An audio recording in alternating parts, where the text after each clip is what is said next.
আজ বলবো কবি শঙ্খ ঘোষের কবিতা। মাস্টারমশাইও ছিলেন তিনি, এমন একজন মাস্টারমশাই যাকে জানেন ওই সাদা ধবধবে ধুতি পাঞ্জাবিতে সত্যি খুব মানাতো। বিপ্লবের স্বপ্ন দেখা অল্প বয়সী তরুণ মন সময়ের সঙ্গে সঙ্গে বাস্তবিক কিভাবে পাল্টে যায়, ক্ষমতা আর অর্থ কিভাবে পাল্টে দেয় মানুষকে, সেটা যেমন তার তীক্ষ্ণ বিচক্ষণ নজর এড়িয়ে যায়নি, তেমনি বাবু কালচারও তার কলমের খোঁচা থেকে বাঁচেনি। আচ্ছা, বাবু বললেই কি মনে হয় বলুন তো? পুরনো সেই কলকাতার বাবু কালচার, তাই তো? তবে বাবু মানেই বোতল পুরাণের বোতলবন্দি বাবু হতে হবে এমনটাও নয় কিন্তু। দাদা ঠাকুর মানে শরৎ পণ্ডিত বাবুদের নিয়ে যতই ঠাট্টা তামাশা করুন না কেন, আমরা কিন্তু সেই বাবুগিরিকে একটুও ইতিহাস হতে দিইনি আজও। এমন এক সংস্কৃতিকে প্রাণে ধরে কি আর বিলীন হতে দেওয়া যায় বলুন?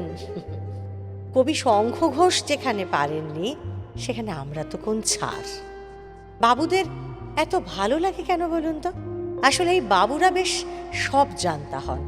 তারা যা জানেন বা যেমনটা মানেন জানেন ঠিক তেমনটাই ঘটে। কিন্তু আমরা যাকে বিপ্লব টিপ্লব বলে লাফিয়ে ঝাঁপিয়ে একেবারে আনন্দে আত্মহারা হয়ে যাই, তারা কিন্তু জানেন ওটা বিশেষ কিছুই নয়, একটু আধটু দুষ্টুমি আর কি। আর এই বিরাট বড়সড় একখানা বিপ্লব তাই ওই দুষ্টুমিতেই গুটিয়ে যায়। আর এ ব্যাপারে শুধু বাবুরা নন, বিবিদেরও যথেষ্ট অভিজ্ঞতা আছে, তা সেকালেই বলুন আর একালেই বলুন। তাই বলছিলাম আর কি যে বাবু বিবিরা সব কিছু জানেন বোঝেন। বিবি তো থাকবেনই, বাবু যখন আছেন তার মানে থাকতেই হয় আর কি। এই যেমন মিত্রবাবুরও মিত্র বিবি আছেন নিশ্চয়ই। বাংলা অভিধান খুলবেন না, কোনো লাভ হবে না। মিত্র মানে তিনি কিন্তু আদতে বন্ধু নন, তারা ওই দূরের থেকেই ভালো, বুঝলেন কি না? কাছে গেলেই ক্ষেত্র বিশেষে লুকিয়ে থাকা ছুরিখানা ঠিক নজরে পড়বে। সকালে লোকের দুঃখে কেঁদে কেটে অনশন করে একসা, রাত বাড়তেই chocolate, dry fruit, pizza, sandwich. বাবু সংস্কৃতির জেনজি ভার্সন এটা আফসল। বাবুরা এখন আবার নেটিজেনও। আহা, একটা দায় আছে না, বুলি কপচানোর দায়। কুমিরের কান্নাটা শুধু চিনে নিতে হবে আমাদের, যেমন চিনেছিলেন শঙ্খ ঘোষ, দিগদর্শী কবি কি না? চলুন আজকে তবে সেই বাবুদের নিয়ে লেখা কবিতাটাই শোনাই আপনাদের। কবি শঙ্খ ঘোষের বাবু মশাই। চলুন শুরু করা যাক। সে ছিল একদিন আমাদের যৌবনে কলকাতা, বেঁচেছিলাম বলেই সবার কিনেছিলাম মাথা।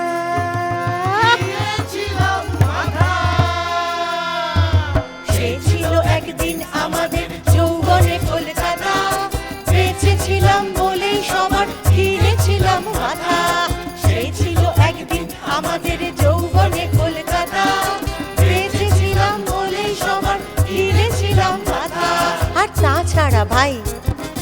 তাছাড়া ভাই আমরা সবাই জেনেছিলাম হবে নতুন সমাজ চোখের সামনে, বিপ্লবে বিপ্লবে যাবে খোল নলিচা পাল্টে বিচার করবে নিচু জনে। কিন্তু সেদিন খুব কাছে নয়, জানেন সেটা মনে, মিত্র বাবু মশাই।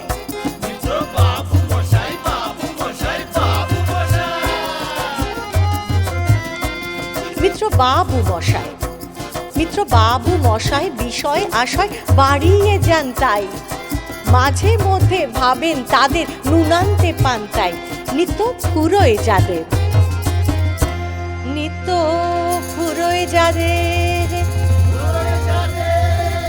সাধ আহ্লাদের শেষ তলানিটুকু চিরটাকাল রাখবে তাদের পায়ের তলার কুকুর। সেটা হয় না বাবা, সেটা হয় না বাবা বলেই থাবা বাড়ান যতেকে বাবু। কার ভাগে কি কম পড়ে যায় ভাবতে থাকেন ভাবুক। অমনি দু চোখ বেয়ে অলপ পেয়ে ঝরে জলের ধারা। বাবু হাঁকেন বিপ্লবের সব মাটি সাহারা। কুমির কাঁদতে থাকে আয় আমাকে নামা নামা বলে। কিন্তু বাপু আর যাব না চড়াতে জঙ্গলে। আমরা ঢের বুঝেছি খেদি পেছি নামের ও সব আদর। সামনে গেলেই ধরবে মুখে প্রাণ করে তাই সাধক। তুমি সে বন্ধু না যে ধূপ ধুনা জলে হাজার চোখে। দেখতে পাবে তাকে সে কি যেমন তেমন লোকে। তাই সব অমাত্য পাত্র মিত্র এই বিলাপেই খুশি। সুরিখানাই কেবল সত্য আর তো সবই ভূষি। ছিছি হায় বেচারা শুনুন যারা মস্ত পরিত্রাতা।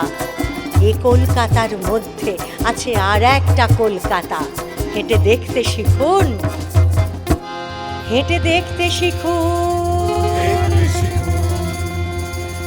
ঝরছে কি খুন দিনে রাতের মাথায়।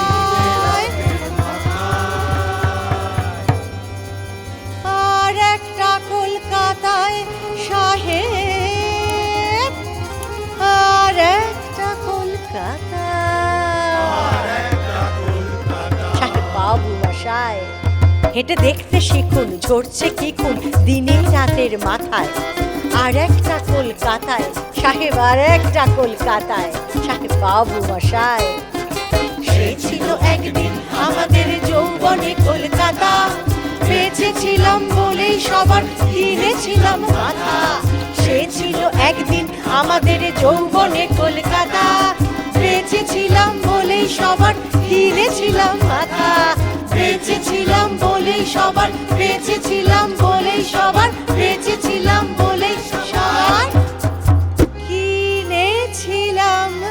মাথা।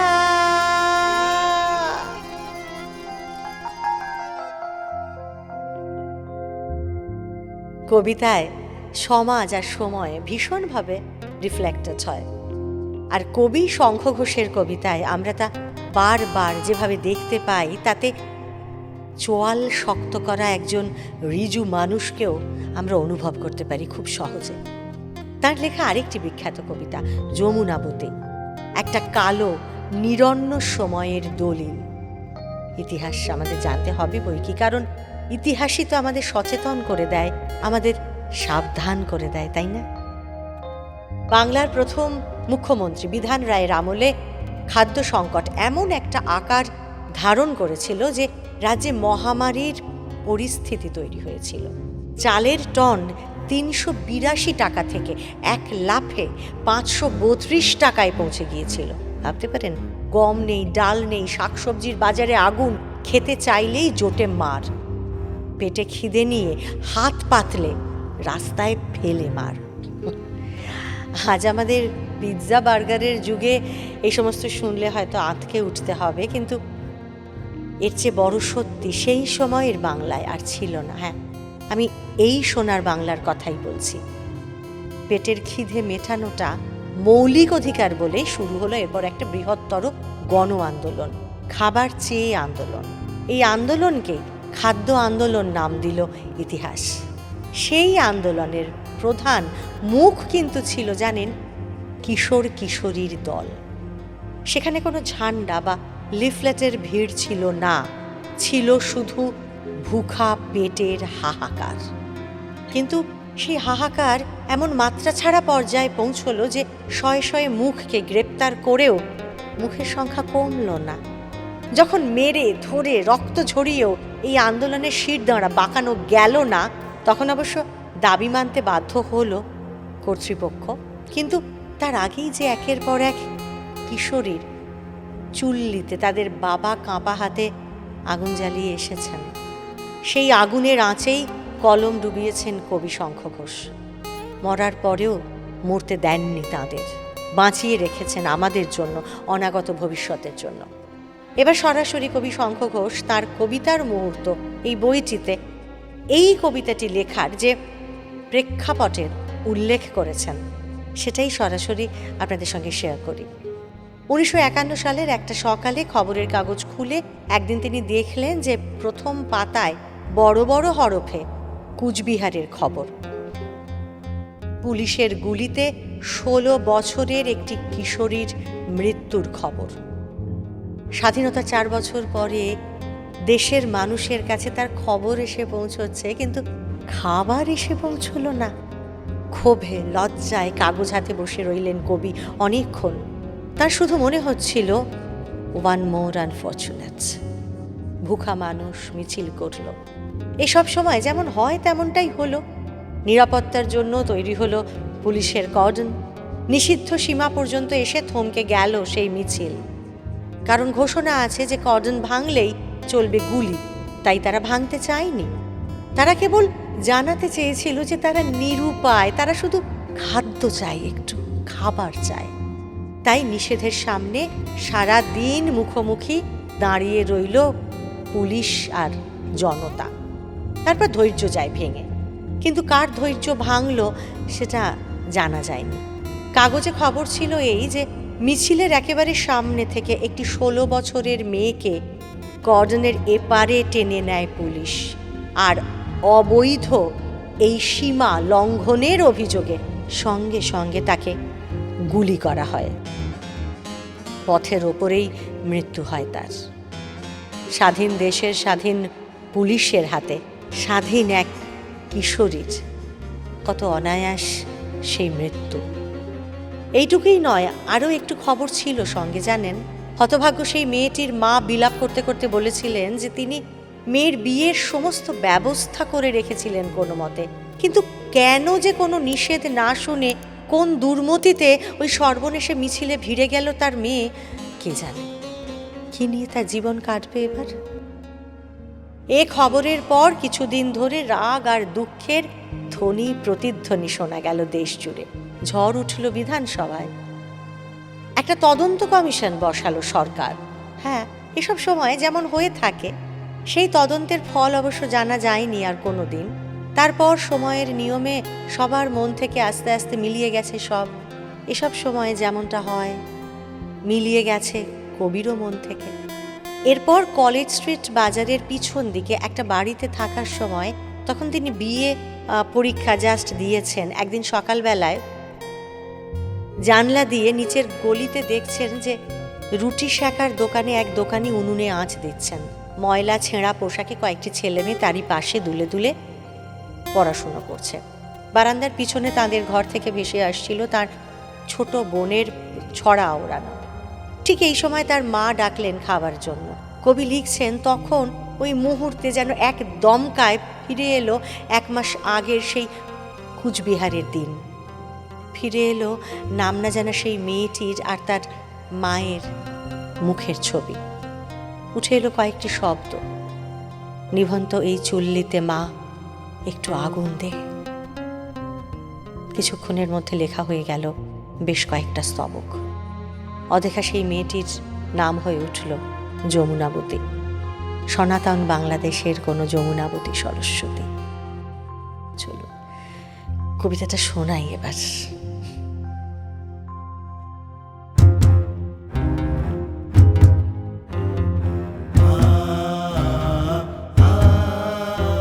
One more unfortunate, weary of breath, rashly importunate, gone to her death.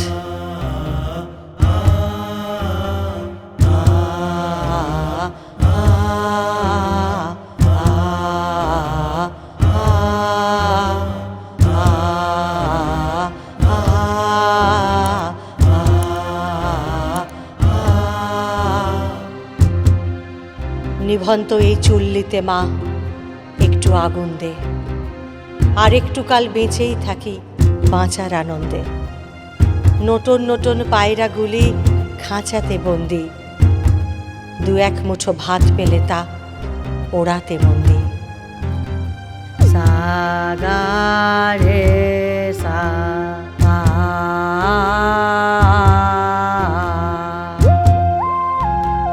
হায় তোকে ভাত দি কি করে যে ভাত দি হায় হায় তোকে ভাত দি কি করে যে ভাত দি হায় হায় তোকে ভাত দেব কি দিয়ে যে ভাত দেব হায় হায় তোকে ভাত দেব কি দিয়ে যে ভাত দেব হায়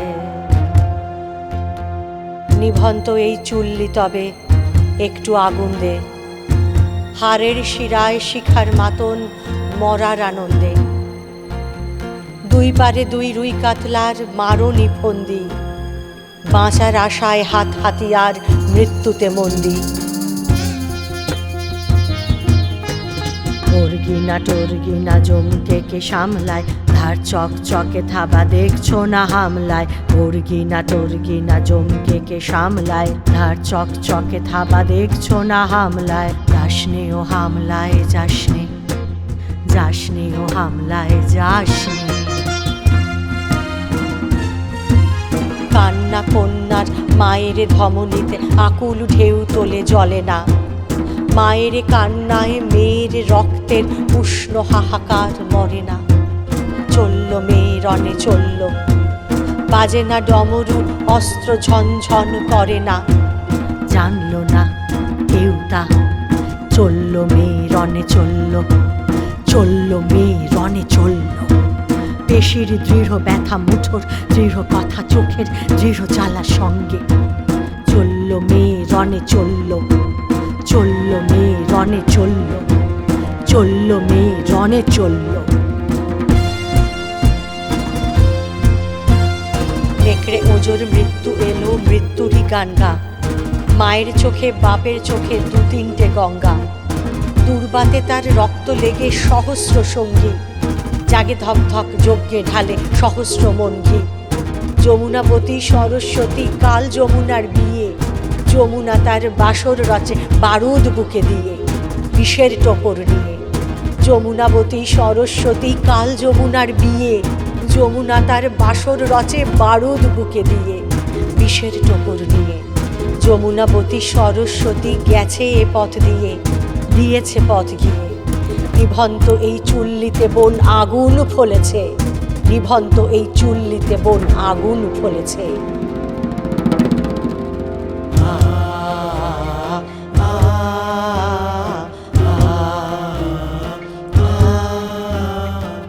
যমুনাবতী সরস্বতী কাল যমুনার বিয়ে যমুনা তার বাসর রচে বারুদ বুকে দিয়ে বিষের টোপর নিয়ে যমুনাবতী সরস্বতী কাল যমুনার বিয়ে যমুনা তার বাসর রচে বারুদ বুকে দিয়ে বিষের টোপর